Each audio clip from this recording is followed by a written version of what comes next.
Bhangarh fort पर, जो कि एक भूतहा किला है, जो एशिया का सबसे भूतिया किला माना जाता है।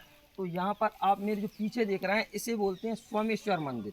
यहाँ पर करण अर्जुन मूवी की शूटिंग हुई थी। जो आप मंदिर की जो सीढ़ियों पर जाओगे आप, तो वहाँ पर वो सीन लिया गया था जब करण अर्जुन अपनी माँ के पैर छूने को जाते हैं, तब वो वाला सीन इस सीढ़ियों पर लिया गया था। और जब ममता कुलकर्णी जी वो शाहरुख खान के साथ बैठी रहती हैं, तो उसकी जो दूसरी सीढ़ियाँ हैं वहाँ पर वो सीन लिया गया था। और ये उस टाइम पे जो त्रिपोलिया गेट है, जो उस टाइम पे खाली 2 ही तरफ बना हुआ था, टूटा हुआ था, जो इसकी बाद में मरम्मत करवाई गई है। जो फिल्म में जो गाना शूट हुआ था, ये बंधन तो प्यार का बंधन है, उसमें जब वो डांडिया खेलते हैं, वो एक दूसरे को डंडे से मारते हैं ना, तब उस वाली गेट है ना, इसके यहाँ पर सामने से कैमरा एंगल किया गया था, तब यहाँ वो वाला सीन लिया गया था।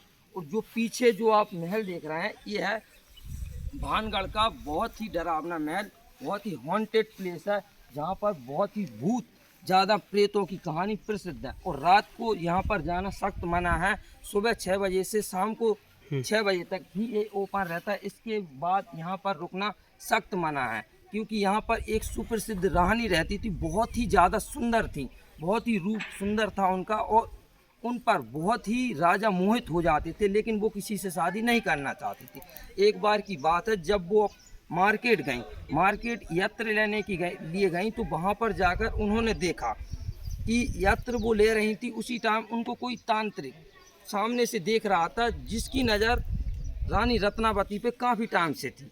तो वो उन पर मोहित हो चुका था। मोहित होने के बाद जब वो यत्र ले जा रही थी, तो उस यत्र पर जो तांत्रिक सिंगिया था, उसने जादू कर दिया। ऐसा जादू किया है कि जो भी उस यत्र को लगाए, तो वो उसकी तरफ खिंचा चला आए, मोहित हो जाए। लेकिन रानी रत्नावती भी कहते हैं उस टाइम की थोड़ी बहुत तंत्रों में जानती थी। वो उस टाइम पहचान गई और उन्होंने पूछा कि दासी, इस पर किसने क्या किया है, लेकिन दासी ने बताने से मना कर दिया। तो रानी ने क्रोधित होकर एक पत्थर पर वो यत्र की शीशी दे मारी, जिससे वो टूट के चली गई। लेकिन उसमें जो बस था, उसमें जो जादू था, वो था अपनी ओर खींचने वाला।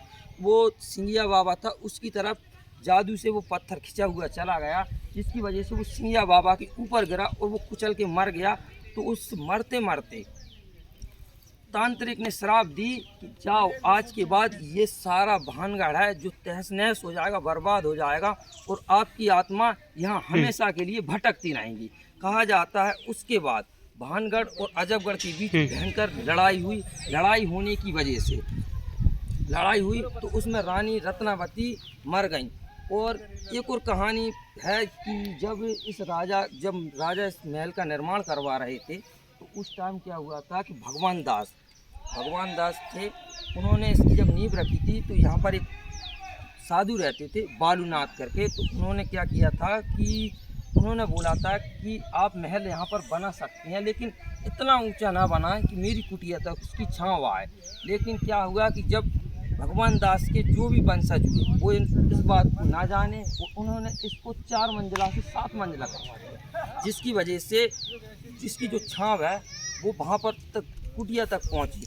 तो कुटिया तक पहुँचने की वजह से बालूनाथ बहुत क्रोधित हो गया और उसने श्राप दिया कि जाओ, आज के बाद ये भानगढ़ तहस नहस है और इसमें तुम्हारी आत्मा सदा के लिए भटकती रहेगी।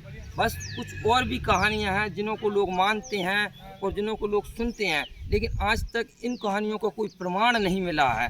और आज तक यहाँ पर पैरानॉर्मल एक्टिविटी वैज्ञानिकों और बुद्धिजीवियों द्वारा रिसर्च भी की गई है। इसलिए भारत सरकार ने इस किले में शाम को आने से सख्त मना कर दिया गया है।